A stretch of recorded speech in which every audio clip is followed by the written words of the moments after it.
আমরা যারা অল্প পরিসরে দেশি মুরগি বা ২-৪-২০টা ৫০টা মুরগি খাঁচায় লালন পালন করি, তাদের মুরগি সুস্থ রাখার একটা অন্যতম উপায় হচ্ছে গিয়ে রাতের বেলা অবশ্যই খামারের ক্লোজ করা। ক্লোজ বলতে কীরকম? যেমন দেখেন এখানে এই যে খাবারের পাত্র দেখেন, এই যে পাত্র মানে এগুলো হচ্ছে পানির পাত্র, এই যে এগুলো আমি ধুয়ে পরিষ্কার করে রাখছি, কিন্তু ধুয়ে পরিষ্কার করে রাখছি।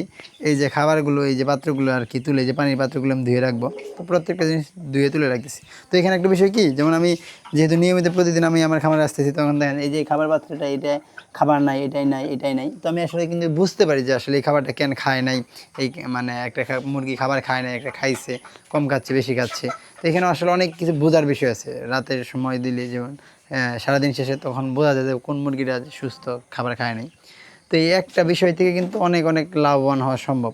আর একজন সফল খামারি হওয়ার অনেক মানে প্রধান শর্তগুলোর মধ্যে এটি হচ্ছে একটা, যে রাতের বেলা খামারে অবশ্যই খাবার পানিগুলো পানির পাত্র, খাবার পাত্র ধুয়ে পরিষ্কার করে রাখা। এটা রাখলে হয় কি, যেমন ওইখানে ফাঙ্গাস হওয়ার সম্ভাবনা থাকে না, বা রাতে অনেক সময় হচ্ছে ইঁদুরে ওই খাবার খায়, নোংরা করে, তো এইগুলো হয় না। তো এই বিষয়টা সবাই মাথায় রাখবেন। ধন্যবাদ সবাইকে।